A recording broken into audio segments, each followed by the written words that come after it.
why they killed his son.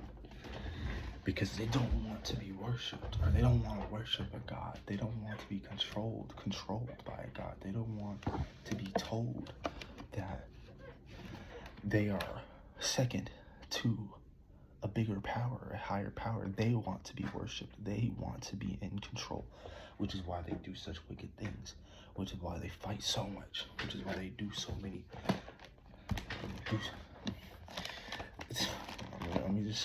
Let me say in Matthew, in chapter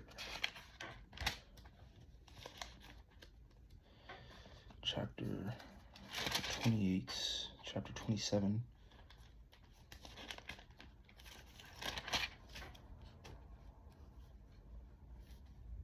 Because keep this in mind, Judas, not everybody, but Jesus and God knew that Judas was already going to be a traitor. It was all a part of the plan.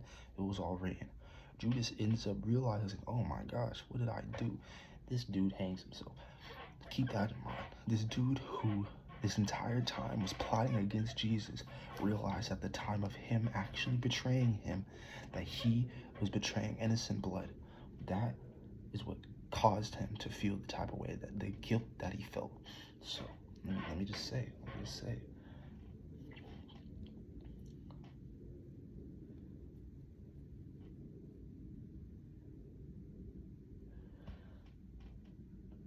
Matthew chapter 27 verse 5, or actually I'll start 4, saying, I have sinned by betraying innocent blood. This is Judas. And they said, what is that to us? You see to it. He's telling the priests, the elders, hey, I've sinned by betraying innocent blood. The priests, the elders, they don't give a damn. They don't care. What is that to us? What does that matter to me?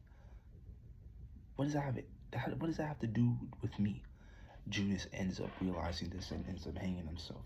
Then he threw down the pieces of silver in the temple and departed and went and hanged himself. All right, that's first thing. The soldiers mocked Jesus in chapter 27, verse 27. Then the soldiers of the governor took Jesus into the praetorium and gathered the whole garrison around him. And they stripped him and put a scarlet robe on him. When they had twisted a crown of thorns, they put it on his head and a reed in his right hand. And they bowed the knee before him and mocked him, saying, Hail, King of the Jews. Then they spat on him and took the reed and struck him on the head. And then they mocked him. Then they took the robe off him and put his own clothes on him, and they led him away to be crucified. Now, let's keep going. The king on a cross. Now, as they came out, they found a man of Cyrene, Simon by name.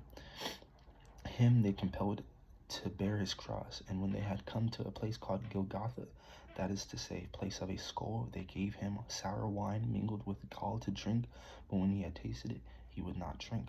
Then they crucified him and divided his garments, casting lots, that it might be fulfilled which was spoken by the prophet. They divided my garments among them, and for my clothing they cast lots. Sitting down, they kept watch over him there, and they put it up over his head the accusation written against him. This is Jesus, the King of the Jews. Then 2 robbers were crucified with him, one on the right and another on the left, and those who passed by blasphemed him,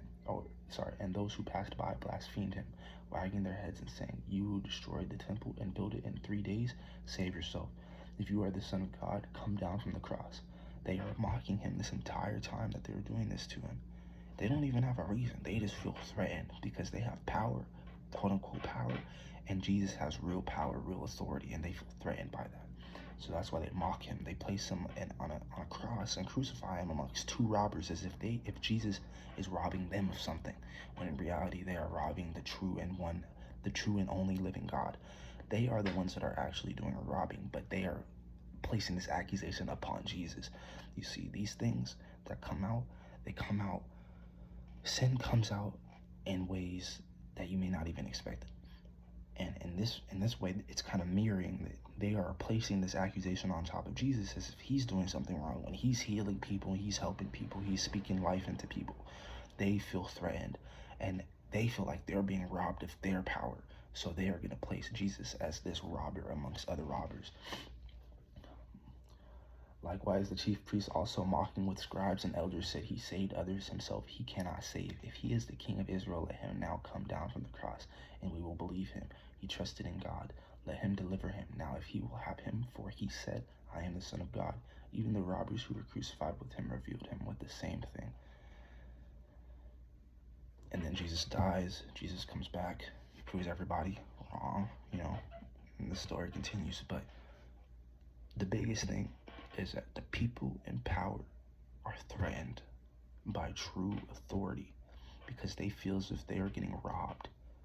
And they do not want a real, true God. They don't want the real authority from the only true God. They want to be in power. So they will not subscribe to God. They will not listen to his words. And they will even kill his only son. They will even kill the Son of God in order to prove themselves correct. And in the end, it is written,